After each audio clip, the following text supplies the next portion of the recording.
করে, তাহলে কিন্তু আসলে দিন শেষে যত হ্যাপিনেস এর ট্রেনিং আপনাকে করানো হোক, আপনার কাজ করবে না। That is Y physical Vitality also a very important component of happiness. Number 4, meaningful work. আমরা আমাদের জীবনে বেঁচে থাকার প্রয়োজনে অনেক কাজ করি, অনেক কিছুর সাথে আমাকে ডিল করতে হয়, অনেক পরিশ্রম করি। তো সেইখানে আমরা কিভাবে মিনিংফুল ওয়ার্ক করব, অর্থাৎ আমাদের প্রত্যেকটা কাজ যাতে একটা মিনিং দেয় আমাদেরকে, আমাকে একটা সেন্স অফ কি বলে ফুলফিলমেন্ট আমাকে দেয়। সো এইভাবে কিভাবে আমাদের ওয়ার্ক লাইফটাকে মিনিংফুল করব। দেন purposeful wealth wisdom.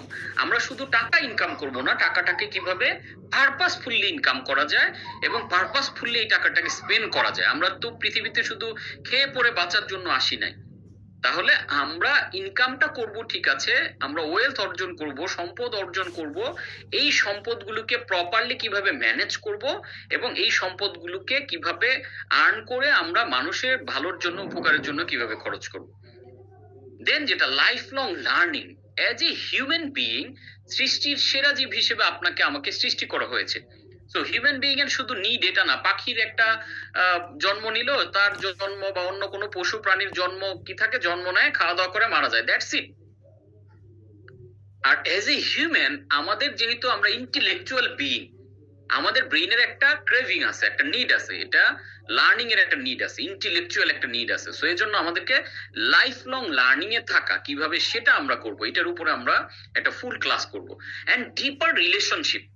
Age a human আমাদের কিন্তু একা বাস করার কোনো সুযোগ নাই, আমাদের কিন্তু সমাজে বাস করতে হয় এবং অনেক মানুষের সাথে আমাদেরকে ইন্টারাকশন করতে হয়। সো রিলেশনশিপটাকে, ডিপার রিলেশনশিপ আমরা কিভাবে ডেভেলপ করব। দেন আ পজিটিভ এনভায়রনমেন্ট।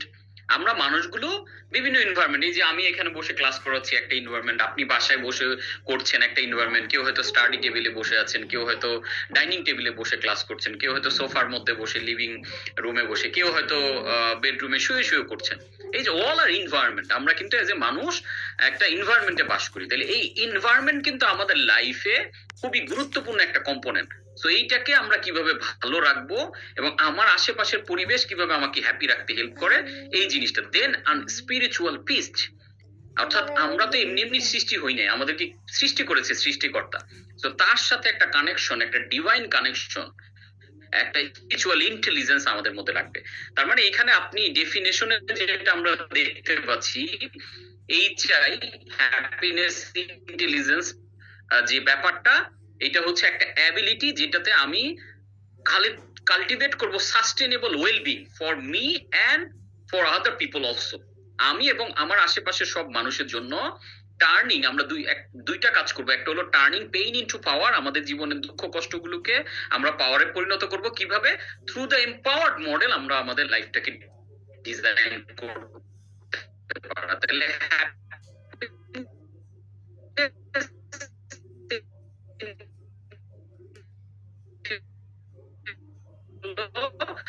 আমাদের পেইন, দুঃখ, কষ্ট সেটা কম্পোনেন্টের উপরে আলাদা আলাদা একটা করে মডিউল ডেভেলপ করা আছে। তার মানে আপনি ইমোশনাল স্ট্রেংথ কিভাবে ডেভেলপ করবেন সেটার উপরে আলাদা একটা ক্লাস হবে, আলাদা একটা মডিউল ডেভেলপ করা। মেন্টাল ক্লারিটি এন্ড মাইন্ডফুলনেস কিভাবে ডেভেলপ করবেন সেটার উপরে আলাদা।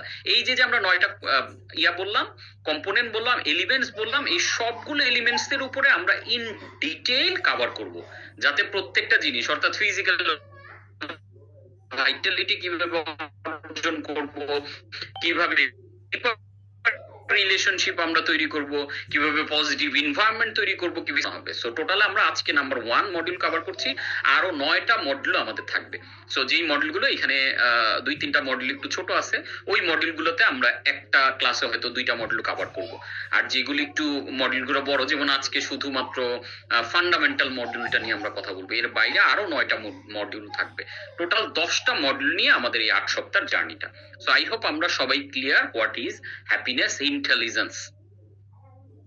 এবার আসেন, this is not a training to learn. আমরা একটু ওভারভিউ যদি দেই, এটা কিন্তু শুধু লার্ন করার জন্য আমরা আসি নাই। কারণ এটার মধ্যে আমরা যদিও বলছি সার্টিফাইড হ্যাপিনেস ইন্টেলিজেন্স প্র্যাকটিশনার, তার মানে এটা পড়ালেখা করে মুখস্থ করে বিসিএস দেওয়ার মতো না। পড়ালেখা করে আমরা যেভাবে সার্টিফিকেট অর্জন করেছি ওরকম না ব্যাপারটা। This is not a training to learn, it's a training to transform. আমরা এই ট্রেনিংটা এজন্য আসি নাই যে লার্ন করব, কিছু ইনফরমেশন নিব, কিছু ডেটা জানবো। দ্যাটস নট আওয়ার গোল। এইটা গোল হলে আমরা অনেক কিছু মিস করে যাব। তাহলে এই প্রোগ্রামের প্রধানতম আমাদের উদ্দেশ্য কি ট্রান্সফর্ম করা আমাদের লাইফে। এই জিনিসগুলো আমরা আমাদের জীবনে শিখে প্র্যাকটিস করা। যেমন সাঁতার শেখাটা যেমন একটা practical actionable skill, happiness intelligence ঠিক ওই রকম একটা প্র্যাকটিক্যাল স্কিল। ট্রান্সফর্ম করতে হবে। এখন সাঁতার শেখার উপরে আমি 10টা ক্লাস করলাম, 100টা বই পড়লাম, আমি যতক্ষণ না পানিতে ঝাঁপ দিব আমি কিন্তু শিখবো না। So through out our life এই জিনিসগুলো আমরা আমাদের লাইফে ইউটিলাইজ করব, ইমপ্লিমেন্ট করব, প্র্যাকটিস করব, তখন এটা আমাদের transformation. So this is not training to learn. আমরা লার্ন করতে আসিনি, এটার উপরে পরীক্ষা দিয়ে অনেক মার্ক পেতে এখানে আসিনি, এ প্লাস পেতে হবে বা ভালো মার্ক পেতে হবে। That's not our goal. Hour গোল হচ্ছে এটাকে আমরা ট্রান্সফর্ম করব। So we are not here to get more information. আপনি এখানে আসেন নাই অনেক এক্সট্রা অর্ডিনারি ইনফরমেশন জানবো, অনেক গল্প শুনবো, অনেক থিওরি জানবো, এইটার জন্য আপনি এখানে আসেন নাই। You are not here to activate hidden, you are here to activate hidden power that was always inside you. আমরা এখানে আসছি, আমাদের ভিতরে একটা হিডেন পাওয়ার আছে, যে জিনিসটা অনেক সময় আমরা ভুলে যাই, আমরা আবিষ্কার করতে পারি না। এই পাওয়ারটাকে এক্সপ্লোর করা, অ্যাক্টিভেট করা। And this is not about feeling better. এই কোর্স এজন্য না যে আমি এই কোর্সটা করে wow great feel, motivation feel করলাম, ইন্সপায়ার হলাম। দিস ইজ নট ফর ফিলিং বেটার, ইটস অ্যাবাউট বিকামিং বেটার, not feeling better. আমি গুড ফিল করব, দ্যাটস নট মাই গোল। আমি বিকামিং, আমি আমাকে চেঞ্জ করব, ট্রান্সফর্ম করব। ওই যে আমরা বলছি কম্পিউটারের চিপটা চেঞ্জ করে দিলে কম্পিউটারের পারফরমেন্স চেঞ্জ হয়ে যায়, সিপিইউটা চেঞ্জ করলে তার পারফরমেন্স চেঞ্জ হয়ে যায়। এখন খুবই ব্যাকডেটেড একটা সিপিইউ বা চিপ দিয়ে যদি আমি আমার এই এক্সট্রাঅর্ডিনারি কম্পিউটারটা চালানোর চেষ্টা করি, সে তো এক্সট্রাঅর্ডিনারি পারফর্ম করবে না, সে ব্যাকডেটেড অর্ডিনারি পারফরমেন্সটা করবে। সো আমরা আমাদের অপারেটিং সিস্টেমটা চেঞ্জ করার মাধ্যমে বিকামিং বেটার মানুষ হয়ে উঠবো, বিকামিং বেটার ভার্সন হয়ে উঠবো। So through truth, awareness and understanding. আমরা এটা কিসের থ্রুতে করবো? আমাদের এই জার্নিতে আমরা ট্রুথ জানবো, আমরা অ্যাওয়্যার হবো এবং আমরা আন্ডারস্ট্যান্ড করবো আমাদের পুরো লাইফের কম্পোনেন্ট গুলোকে। সো আই হোপ আমরা পারপাসটা clear. So can we truly become happier? একটা $1 মিলিয়ন কোয়েশ্চেন দিয়ে আমরা জার্নির আরো গভীরে যাচ্ছি। Can we truly become happier? আমরা কি আসলে হ্যাপি হইতে পারবো? সবার পক্ষে কি সম্ভব হ্যাপি হওয়া? $1 মিলিয়ন কোশ্চেন। যেই আমরা তো প্রায় 2700 অডিয়েন্স, মানে হ্যাপিনেস ইন্টেলিজেন্স প্র্যাকটিশনার এখানে হতে এসেছি। তো আমরা ট্রুলি কি আসলে হ্যাপিয়ার হতে পারবো কিনা? Is it possible to become happier? Question number 1। And question number 2 হচ্ছে if yes is it sustainable? যদি এটা ইয়েস হয়, এইটা কি সাস্টেনেবল কিনা? That's the $1 million question. এখন আনসার কি? আপনাদের কাছে জিজ্ঞেস করলে অনেকে বলবেন না সবার পক্ষে সম্ভব, কেউ বলবেন সম্ভব না, অনেকের অনেক প্রশ্ন। সো আমি আমার এক্সপার্টাইজ থেকে আনসারটা যদি দেই, সেই আনসারটা আমি একটা রিসার্চের আলোকে দিচ্ছি। রিসার্চটা করেছিলেন আমার খুব পছন্দের একজন হ্যাপিনেস এক্সপার্ট, সোনিয়া লুবমিরস্কি। উনি একটা রিসার্চ, ওনার সাথে আরো বড় একটা টিম ছিল এই রিসার্চে। এটা একটা গ্রেটেস্ট হ্যাপিনেস রিসার্চ, যেটাকে বলা হয় হ্যাপিনেস সেট পয়েন্ট। এই রিসার্চে উনি দেখিয়েছে যে হ্যাপিনেস বাই ডিফল্ট আমাদের মধ্যে ইনবিল্ড থাকে 50%, যেটাকে বলা হয় জেনেটিক্যাল সেট পয়েন্ট। অর্থাৎ আল্লাহ তাআলা আপনি পৃথিবীতে পাঠানোর সময় জেনেটিক্যালি 50% হ্যাপিনেসের এলিমেন্ট আপনাকে অলরেডি দিয়ে পাঠাইছে। আপনি জেনেটিক্যালি হ্যাপি ফিল করার সক্ষমতাটা 50%। এটা জিন অনুযায়ী, অর্থাৎ ফ্যামিলির যে জিন এই অনুযায়ী ডিফারেন্স থাকতে পারে। এই 50% ডিফাইন্ড। আর 10% হচ্ছে সার্কামস্টেন্সেস, পরিস্থিতি, পরিবেশ, এগুলোর উপরে 10% ডিপেন্ড করে। বাকি 40% ডিপেন্ড করতেছে থট, অ্যাকশন এন্ড ইন্টেনশনের উপরে। তার মানে দেখেন, আমরা যেটা ফিল করি যে আমরা হ্যাপি হতে পারছি না কেন? বিকজ আমাদের হ্যাপিনেস ডিপেন্ড করতেছে সার্কামস্টেন্সেস এর উপরে। অনলি 10%, বাকি 90% কিন্তু আমাদের কন্ট্রোলে। তাহলে আপনি ডিজিজে আক্রান্ত, আপনার পরিবেশ পরিস্থিতি ভালো না, আপনি আর্থিকভাবে ভালো নাই, আপনার রিলেশনশিপ ভালো যাচ্ছে না, হোয়াট এভার দ্য প্রবলেম, বা আপনি স্টুডেন্ট হিসেবে ভালো রেজাল্ট করতে পারছেন না, আপনি জবে ভালো পারফর্ম করতে পারছেন না, আপনি বিজনেসে ভালো পারফর্ম করছেন না, ক্যারিয়ারে যে গ্রোথটা দরকার, যে অগ্রগতি সেটা আপনার হচ্ছে না। এই যে এক্সটার্নাল ফ্যাক্টরস, এগুলোর উপরে হ্যাপিনেস ডিপেন্ড করে অনলি 10%, অনলি 10। বাকি 90% কিন্তু আপনার কন্ট্রোলে। এই 90-র মধ্যে 50% জেনেটিক্যালি আপনি পেয়েছেন, বাকি 40% হচ্ছে আপনি ওইখান থেকে অ্যাচিভ করতে পারেন। 40% ডিপেন্ড করতেছে আপনার থট, আপনার অ্যাকশন এন্ড আপনার ইন্টেনশন, তার উপরে ডিপেন্ড করতেছে। তার মানে আমরা যদি ওয়ার্ক করি আমাদের থট, অ্যাকশন এন্ড ইন্টেনশনের উপরে, ইচ এন্ড এভরি ওয়ান আমরা কিন্তু হ্যাপিয়ার হইতে পারি। তার মানে হ্যাপিয়ার লিখেছি, আমি নট হ্যাপি লিখেছি। আপনি খেয়াল করেন, can we truly become happier, not happy. Happier, আপনি যদি হ্যাপি থেকেও থাকেন তার চেয়েও আরো বেটার পারফর্ম করে হ্যাপিয়ার করা সম্ভব আপনাকে। তার মানে আনসার কি? ইয়েস, আমরা চাইলে সবাই একটা হ্যাপিয়ার লাইফ লিড করতে পারি। এর জন্য ওয়ার্ক অন হ্যাপিনেস, আমাদের এটা নিয়ে কাজ করতে হবে। সো প্রথম কথা হলো, you cannot change your genes. আমরা কিন্তু জিন পরিবর্তন করতে পারবো না। You can not always control life. আমরা কিন্তু আমাদের লাইফও কন্ট্রোল করতে পারবো না। সব প্রবলেম জাদুর কাঠির মতো সলিউশন আমরা করতে পারবো না। But you can upgrade your thoughts and actions. So that's why we are here, that's what happiness is for. So আমরা এই 50% আমাদের হাত দেওয়ার সুযোগ নাই। সৃষ্টিকর্তা যাকে যেভাবে এই জেনেটিক্যালি সেট পয়েন্ট দিয়েছে, 10% যেটা সার্কামস্টেন্সেস, এটাও হয়তো সবসময় আমরা পারবো না, বাট এই 40% কিন্তু আমরা একটা ভালো ইম্প্যাক্ট তৈরি করতে পারি। So you can upgrade your thoughts and action, যেটার মাধ্যমে আপনি আপনার পুরো লাইফটাকে একটা ডিফারেন্ট অ্যাঙ্গেলে, ডিফারেন্ট পার্সপেক্টিভে দেখতে পারেন। That's what chip is for. এই প্রোগ্রামটা ওই জায়গাটা ধরে কাজ করার জন্যই। So false hopes for happiness. Happy হওয়ার জন্য আমরা বিভিন্ন সময় বিভিন্ন মোটিভেশনাল স্পিচ, বিভিন্ন বক্তব্য লেখা, অনেক কিছু আমরা আসলে দেখি, কিন্তু রিসার্চ ভিন্ন কথা বলছে। What we think will makes us happy but doesn't in long term. আমরা যে জিনিসগুলোকে মনে করি যে হ্যাপি, এই জিনিসগুলো পেলে আমি হ্যাপি, কিন্তু রিসার্চ বলছে ভিন্ন কথা। আমরা প্রথমত কি মনে করি? High paying job. আমি যদি খুব ভালো একটা জব পাই বা একটা বিজনেস থেকে খুব ভালো একটা আর্নিং হয়, তাহলে আমি মনে হয় অনেক হ্যাপি হব। Winning the lottery. আমেরিকাতে প্রতি বছর $100 বিলিয়ন এর লটারি টিকিট বিক্রি হয়। পৃথিবীর অন্যতম একটা ধনী দেশের মানুষগুলো দেখেন, চিন্তা করে লটারিতে যদি আমি মিলিয়ন ডলার একবার পেয়ে ফেলতে পারি, তাহলে আমি মনে হয় পৃথিবীর সেরা হ্যাপি হয়ে যাব। কিন্তু মজার ব্যাপার হলো, দেখা গেছে যে এই লটারি পাওয়া মানুষগুলা যেই দিন লটারি পায়, হঠাৎ করে তাদের হ্যাপিনেসটা অনেক হাইতে চলে যায়, অনেক, মানে ইমোশনাল হুইল অনেক উপরে চলে যায়। কিন্তু আস্তে আস্তে তার এইটা মানে নামতে নামতে সে আবার আগের সেট পয়েন্ট, আগে যেরকম আনহ্যাপি ছিল ওইখানে চলে যায়। তার মানে লটারি টিকিটও আমাদেরকে, টিকিটে উইন করলে আমরা হ্যাপি, সাস্টেনেবল হ্যাপিনেস পাচ্ছি না।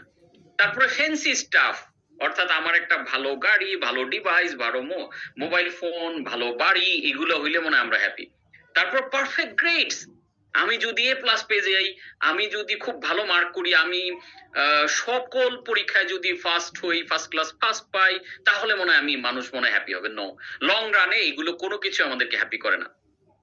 দ্য ওয়ান ট্রু লাভ, আমরা যদি অনেক ভালোবাসা পাই তাহলে মনে হয় হ্যাপি। দেখেন, মানে এই যে মিথগুলো, এগুলো কিন্তু আমাদের আগে ভাঙতে হবে। অনেকগুলো জিনিস আমি জানি, আমাদের এই জার্নিতে আপনারা ধাক্কা খাবেন, কিন্তু এই জার্নির সাথে স্টিক উইথ মি, আপনি দেখবেন যে সুন্দর করে জিনিসগুলো যখন আপনার ব্রেইনে বসে গেছে, আমরা নিউলি আমাদের ব্রেইনটাকে প্রোগ্রাম করছি।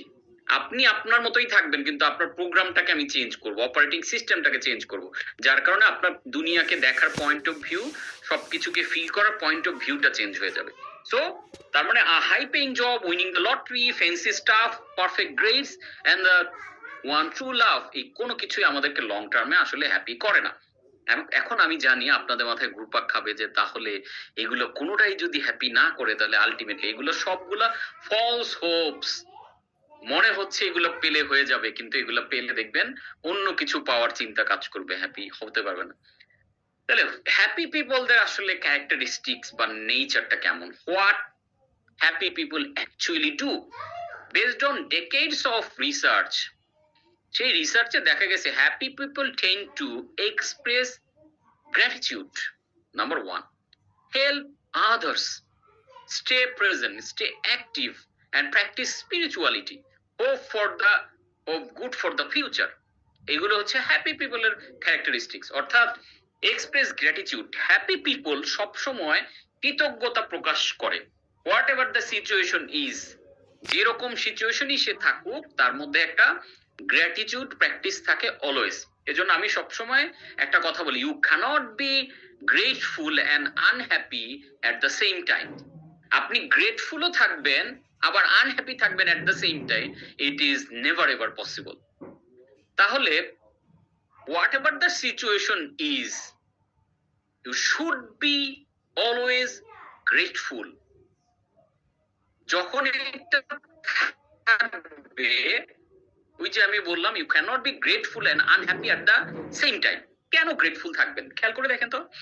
এই যে আজকে সকালবেলা আপনি যখন ঘুম থেকে উঠেছেন, এই রাতের বেলা ঠিক সুন্দর করে ঘুমাতে যাওয়া, আপনি যেমন সকালবেলা উঠতে পেরেছেন, রাতের বেলা ঘুমাতে যাওয়া পৃথিবীতে প্রায় 1.5 লক্ষ মানুষ আজকে সকালবেলা আর তারা ঘুম থেকে উঠতে পারে নাই। ওইটাই ছিল তার জীবনের সর্বশেষ ঘুম। তাহলে খেয়াল করে দেখেন তো, এই যে যে বেঁচে ওঠা প্রতিদিন, এইটাই কিন্তু কৃতজ্ঞতা বোধের জন্য এনাফ ইজ এনাফ। আপনি দেখেন, আপনার চোখ আছে, আপনি সুন্দর করে দেখতে পাচ্ছেন, আমাকে এই স্লাইড দেখতে পাচ্ছেন, পড়তে পারছেন। পৃথিবীতে বহু মানুষ আছেন যারা চোখ নিয়েই জন্ম নিয়েছে, তাদেরও চোখ আছে কিন্তু তারা দেখতে পায় না। So they have eyes but not sight. চোখ আছে দেখতে। পৃথিবীতে বহু মানুষ যাদের দেখবেন যে আসলে কান আছে কিন্তু তারা শুনতে পায় না। বহু মানুষ তাদের মুখ আছে, সুন্দর করে কথা বলতে পারে না। তাহলে গ্র্যাটিটিউড, আমরা we are so focus on what's missing, we are so focus on lack, that's why আমাদের জীবনের ব্লেসিংস গুলো আমরা দেখতে পাই না। আর যখন আমরা ব্লেসিংস দেখতে না পাই, তখন আসলে আমাদের মধ্য থেকে কৃতজ্ঞতা বোধ চলে যায়।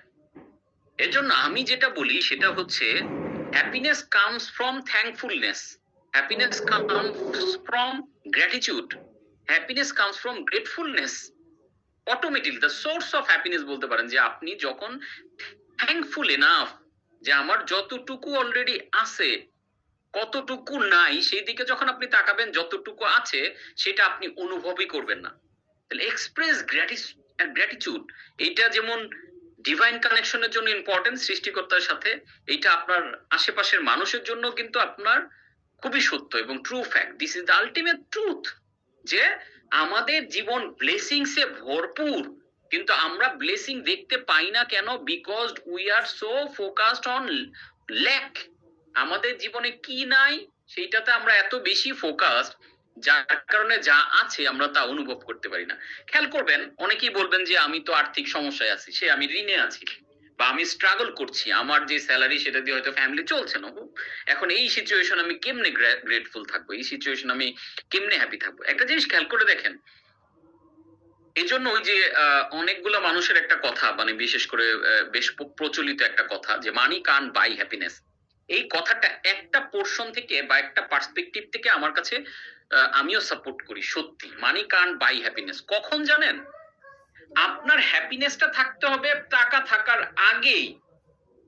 যখন আপনার কাছে টাকা নাই, তখনই আসলে হ্যাপি ফিল করা মোক্ষম টাইম। কারণ আপনার কাছে টাকা না থাকা অবস্থায় যদি আপনি হ্যাপি না থাকতে পারেন, টাকা আসার পরে আপনি আরো আনহ্যাপি হবেন। Money multiplies your sadness, money multiplies your Saroj.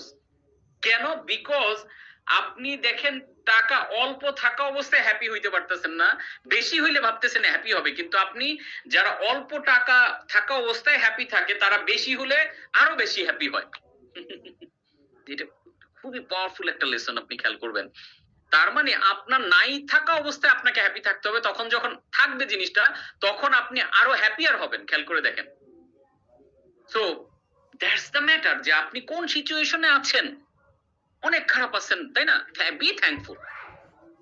আপনার কেন থ্যাঙ্কফুল থাকবেন? দেখেন একটা জিনিস চিন্তা করে, আমরা কেউ কি, যে এইখানে আমরা প্রায় 2,500-3 হাজার মানুষ ক্লাস করছি, আমরা কি কেউ আমাদের জীবনের শেষ দিনটার কথা বলতে পারি যে আমি কবে মারা যাব, কোনটা আমাদের লাইফের শেষ পার্ট?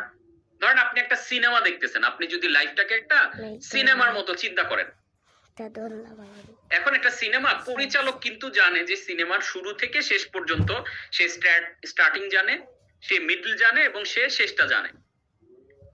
এখন আপনি সিনেমা যখন দেখা শুরু করলেন, শুরুতে দেখলেন, আমরা নর্মালি বাংলা সিনেমার আলোকে যদি চিন্তা করি, শুরুতে দেখবেন যে একটা ফ্যামিলি সুন্দর করে তারা কক্সবাজার বা বিচের মধ্যে ঘুরতেছে, ছোট্ট একটা বাচ্চা এই ঘুরে টুরে তারা সুন্দর করে ঢাকায় মানে একটা গান দিয়ে শুরু হয়, বা ফ্যামিলি নিয়ে ঘুরতে যাচ্ছে, খুবই উৎসব আমেজ সুন্দর করে দেখা যায় শুরু হয়। সিনেমার স্টার্টিংটা কিন্তু অলওয়েজ এরকমই থাকে নর্মালি আর কি। তো তারপরে কি হয়, হঠাৎ করে দেখা গেলো টুরমুর করে তারা আসছে, আসার পথে তাদের হঠাৎ বাড়িতে ঘুমাচ্ছে বাবা মা, ওই অবস্থায় গুন্ডারা এসে সুন্দর করে গুলি করে বাবা মা দুইজনকে মেরে ফেলছে। আর বাচ্চারা একটু লুকায় গিয়ে দূরে থেকে, হয়তো কাজের মেয়ে তাকে লুকায় রাখছে বা অন্য কোথাও, তাদেরকে খুঁজে পায় নাই। তারা হয়তো দরজার ফুটো দিয়ে বা দূর থেকে দেখেছে যে ওই ভিলেন বা ওই আহ গুন্ডারা আমার বাবা মাকে মেরে ফেললো। এই যে দেখেন, এই হাসি খুশি ছিল স্টার্টিং, তারপরে বাবা মাকে মেরে ফেললো। এবার নায়ক যে ওই যে বাচ্চাটাই কিন্তু আসলে নায়ক হবে, বা ওই মেয়েটাই হয়তো নায়িকা হবে। তো দেখলো যে আমার বাবা মাকে মেরে গেছে, এরপরে বাবা মা মারা গেছে, তারা ধনী ছিল, তাদের সম্পদ ভিলেনরা গ্রাস করে নিয়েছে, নায়ক এখন খেতে পায় না, সে হয়তো অভাবে বড় হইতেছে। দেখেন ওই যে সিনেমার ওই পোর্শনে যদি আপনি ফোকাস করেন, তাহলে দেখবেন যে স্যাডনেসে ভরপুর, রাইট? ওই নায়কের জীবনটা অনেক স্যাডনেস, তার বাবা মাকে মেরে ফেললো, সে হয়তো এখন খাইতে পারছে না, অনেক কষ্ট, ছোট বয়সে যে দেখা গেলো হাতে ফোসকা পড়ে যাচ্ছে, ওই সময় তার কষ্ট করা লাগছে, হেভি কষ্ট, সে পড়াশোনা করতে পারছে না, টাকা নাই, সে হয়তো কারো কাছ থেকে বই চেয়ে এনে ল্যাম্প পোস্টের নিচে পড়তেছে। এই যে দেখেন, এই জায়গায় যদি লাইফটাকে ফিনিশিং চিন্তা করেন, তাহলে কিন্তু লাইফ অনেক কষ্টময়। কিন্তু এই নায়কটাই বড় হচ্ছে আস্তে আস্তে, যে কোনো ভাবে পড়াশোনা করে ভালো ডিগ্রি নিচ্ছে, শিক্ষিত হচ্ছে, বিজনেস করে সে আবার ধনী হয়ে সে একটা শক্তিশালী অবস্থান গিয়ে তার বাবা মার খুনির প্রতিশোধ নিয়ে, এর মধ্যে আরো অনেক জটিলতা দিয়ে দিয়ে শেষ পর্যন্ত দেখা গেল সে নায়িকাকে নিয়ে সুখে শান্তিতে বসবাস করছে। এখন আপনি খেয়াল করে দেখেন, আলটিমেটলি শেষ প্রান্ততে গিয়ে কিন্তু সুখে শান্তিতেই বসবাস করতেছে, রাইট? তাহলে আপনার লাইফটাকে আপনি এখন তো জানেন না আপনার লাইফের জার্নিটা কোথায় শেষ। এটা কে জানে? আমাদের লাইফকে যিনি তৈরি করেছেন, সৃষ্টিকর্তা জানে। এখন মিডল অফ দ্য লাইফ অথবা ক্রাইসিস মোমেন্ট অফ দ্য লাইফকে যদি আপনি ফিনিশিং ভাবেন যে এটাই আমার লাইফের শেষ বিন্দু, আমি খুবই খারাপ আছে, আমার লাইফ শেষ।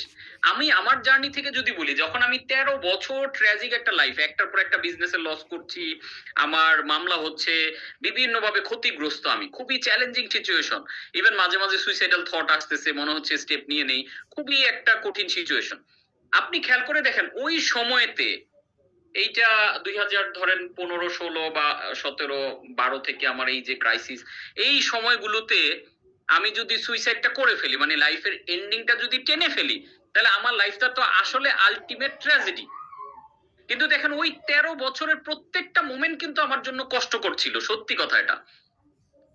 কিন্তু ওই 13 বছরের ট্র্যাজেডির বেসমেন্টের উপরে বেসিস করে কিন্তু আজকে আমি বাংলাদেশের ফার্স্ট সার্টিফাইড হ্যাপিনেস কোচ, একজন বিজনেস মেন্টর, অনেকগুলো বিজনেস ওন করছি, মানুষের এত আদর যত্ন ভালোবাসা দোয়া এত কিছু পাচ্ছি। তাহলে খেয়াল করে দেখেন তো এটা পাচ্ছি কেন? ওই 13 বছরের ওই মিডল লাইফের ক্রাইসিসটার বিনিময়ে এটা। তাহলে আমার ওই 13 বছরের কষ্টের সময়টা কিন্তু আসলে কষ্ট না, ওইটা আজকের অ্যাচিভমেন্টের বীজ, আজকের অ্যাচিভমেন্টের পার্ট। ওইটাকে আমার লাইফ থেকে ফেলে দেন, আজকের অ্যাচিভমেন্ট আমার লাইফে আসবে না। দ্যাটস ওয়াই আপনি যেই সিচুয়েশনে আছেন, this is our code learning আজকের সেশন, এটা সবাই নোট করেন যে আমি যেই সিচুয়েশন, দ্যাটস ওয়াই দেখবেন যে আমাদের ধর্মে এটা বলা হয়েছে যে যে কোনো সিচুয়েশনে আলহামদুলিল্লাহ বলার অভ্যাস করাটা। কেন? আপনার ধরেন বলবেন যে আমার ক্যান্সার হয়েছে, আমার অপারেশন করে একটা পা ফেলে দিছে, এর চেয়ে খারাপ আর কি হইতে পারে? স্টিল আপনার পুরো শরীরের, ধরেন আমাদের শরীরটাকে যদি আপনি ফান্ডামেন্টালি চিন্তা করেন যে এই পুরো শরীরটা অপারেট করতে আমাদের ধরেন টোটাল 1 লক্ষ অঙ্গ প্রত্যঙ্গ লাগে, মানে 1 লক্ষ এলিমেন্টস, সেটা আমাদের ব্লাড, আমাদের ফুসফুস, আমাদের লাং, আমাদের সে ধরেন পা হাত চোখ। তাহলে আপনি খেয়াল করে দেখেন তো, আপনার পা কাটা গেল না, এটা খুবই খারাপ ঘটনা। আপনি বলবেন ওই সময় আমি আলহামদুলিল্লাহ কেমনে বলবো? আমার তো আসবে না, আমার এত দামি পা, আমি এটা দিয়ে হাঁটতাম, এখন একটা পা আমি কেটে গিয়ে ফেললো, পঙ্গু হয়ে গেলাম, আমি তো শেষ। স্টিল ধরে নেন যে 1 লক্ষ এলিমেন্টের মাধ্যমে আমরা ফাংশন করছি, স্টিল বা 1000 এলিমেন্ট দিয়ে আমরা ফাংশন করছি, পাটা ফেলে দেওয়ার পরও স্টিল আপনার 999টা এলিমেন্টস ইজ ওয়ার্কিং। তাহলে দেখেন ল্যাক বেশি না ব্লেসিংস বেশি? এখন আপনি ফোকাস করলেন ল্যাকে এত বেশি যে একটা পা আমার নাই, যার কারণে স্টিল আপনার 999টা জিনিস আছে এটা আপনি দেখবেনই না। আপনি অলওয়েজ এই দুঃখে স্যাডনেস এর মধ্যে চলে যাবেন। এখন বলবেন যে একজনের চোখ নিয়ে সে জন্ম নেয় না, স্টিল তার কান ওয়ার্ক করতেছে, স্টিল সে খাওয়ার স্বাদ পাচ্ছে, স্টিল সে হয়তো কথা বলতে পারছে, স্টিল বাকি 999টা এলিমেন্টস ফাংশন করছে তার লাইফে। ঠিক এইভাবে যখন আপনি লাইফের পার্সপেক্টিভকে চেঞ্জ করে দিবেন, তখন আপনি যা ঘটুক আপনার সাথে, যে কোনো সিচুয়েশনে আপনি আলহামদুলিল্লাহ বলতে পারবেন, যে কোনো, এবং থ্যাঙ্কফুল আল্লাহ তুমি এই সিচুয়েশন। কারণ মানে একটা সিনেমার ডিরেক্টর যেমন জানে যে নায়ককে আমি এই কষ্টটা দিচ্ছি নায়ক বানানোর জন্য, এই সিচুয়েশনটার মধ্য দিয়ে যাচ্ছে বিদে ও নায়ক, পুরা সিনেমা জুড়ে ওকে আমি দেখাবো, বিদে ওর বাবা মারা যাবে, ও মারা যাবে, ও কষ্টে থাকবে, ও না খেয়ে থাকবে, বিধায় ও নায়ক। সো এই যে যে আপনার যে সিচুয়েশনটা, আপনি দেখেন একটা জিনিস, যদি রিলিজিয়াসলি আপনি যদি প্র্যাকটিসিং মুসলিম হন, আপনি চিন্তা করে দেখেন তো, সৃষ্টিকর্তাই তো আপনাকে এই সিচুয়েশনটা দিয়েছে। তাহলে আপনার যে আপনাকে যিনি সৃষ্টি করেছেন উনি জানে না সবচেয়ে বেটারটা আপনার জন্য কোনটা? তাহলে আপনার বর্তমানে যদি স্ট্রাগলিং একটা সিচুয়েশন উনি দিয়ে থাকে, তার মানে এই সিচুয়েশনটার একটা মজেজা আপনার লাইফের আছে, এই সিচুয়েশনটার একটা প্রয়োজন আপনার লাইফে আছে। আপনি হয়তো ফিল করছেন এটা আমার প্রয়োজন না, মানে you you are feeling bad, that doesn't mean the situation is bad. আপনি ব্যাড ফিলিং করছেন তার মানে সিচুয়েশন ব্যাড না। You are feeling bad at the same time situation is good for you. আপনি খুবই খারাপ ফিল করছেন, এট দ্য সেম টাইম ওই সিচুয়েশনটা আপনার জীবনের সেটা ভালো জিনিস হইতে পারে।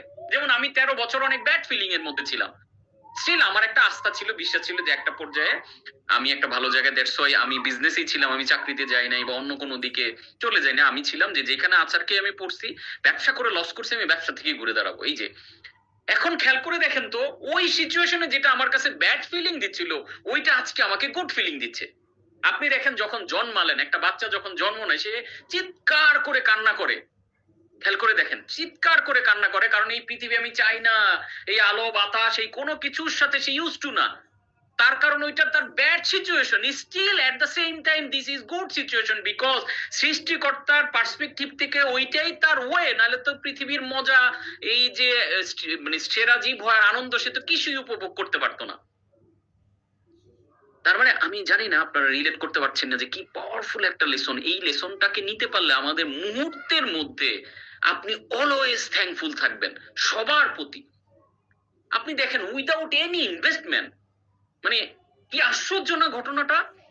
আপনি সে ধরেন আমি ধরেন আপনাকে না আমাকেই বলি, আমি আপনার বাসায়, আপনার সাথে আমার কোর্সে বা সামহাও পরিচয়, আপনার বাসায় আমি গিয়েছি, বেড়াচ্ছি, বেড়াইতে বেড়াইতে এতই ভালো লাগলো আপনার গ্রাম এলাকা, আমি গ্রাম পছন্দ করি, থাকলাম খেলাম আপনার সাথে, একদিন 2 দিন 1 সপ্তাহ 1 মাস আমি বেড়ালাম, 1 মাস আপনার পুকুরে মাছ ধরলাম, আপনার জমি থেকে সবজি তুলে আমাদের অনেক মজার করে খাবার দিচ্ছেন, এবং আমার এতই ভালো লেগে গেল যে ঠিক আছে আমি তাইলে এইখানেই থাকবো। ঠিক আছে, আমি ওইখানে থাকাও শুরু করলাম, আপনি আমাকে আপনার একটা ঘর আলাদা করে আমাকে আমার জন্য দিলে, আমি থাকা শুরু করলাম, আপনি আমাকে সব ফ্যাসিলিটেট করতেছেন। স্টিল আমার প্রতি নিয়ে এবার আমি ফেসবুকে আপনার নামে স্ট্যাটাস দিতেছি, ধর এখানে আসি, এই লোক আমার এই জিনিস, এই সমস্যা আমার লাইফে, ওই সমস্যা এই সমস্যা, কারণ স্টিল আমার লাইফে তো আপনি আমাকে ঘর করে দিয়েছেন, আপনি আমাকে হয়তো আপনার মা বা আপনার ফ্যামিলি মেম্বাররা রান্না করে সবই করতেছেন, তারপরে তো আমার লাইফের সব প্রবলেম তার সলিউশন হচ্ছে না, বিধায় আমার অভিযোগ আর এইখানে আসি এরা অত যত্ন করে না, এটা করে না। আপনি খেয়াল করে দেখেন তো ওইখানে আমার কোনো ইনভেস্ট আছে? আমি তো একটা টাকা আপনাকে দিচ্ছি না বিনিময়ে, কিছুই আমি বিনিময়ে দিচ্ছি না, স্টিল আমি অভিযোগ করতেছি। এই অভিযোগটা আপনার কাছে কেমন লাগবে আপনি বলেন তো? আপনি বলবেন না যে না ওরে আর না দেই তো, এত কিছু করার পর এই লোকটা অভিযোগ করতেছে, বা আমি যত্ন করে আমার হ্যাপিনেস নিয়ে আমাকে ক্লাস করাইছে, ভালো লাগা থেকে আমি তাকে থাকতে দিলাম, খাইতে দিলাম, সবকিছু দিলাম, তারপরে সে আমার নামে বদনাম করতেছে, বাজারে গিয়ে আমার নামে ওই এরা ভালো না, এমুক না, আমি ভালো নাই। কেমন লাগবে আপনার কাছে সিচুয়েশনটা? আপনি খেয়াল করে দেখেন তো আপনার সাথে সৃষ্টিকর্তার সেম ঘটনা হচ্ছে না? আপনি তো একটা টাকা ইনভেস্ট করে পৃথিবীতে আছেন না, আসছেন, কোনো টাকা পরিশ্রম কিছু আপনার আমার ইনভেস্ট আছে কোনো কি?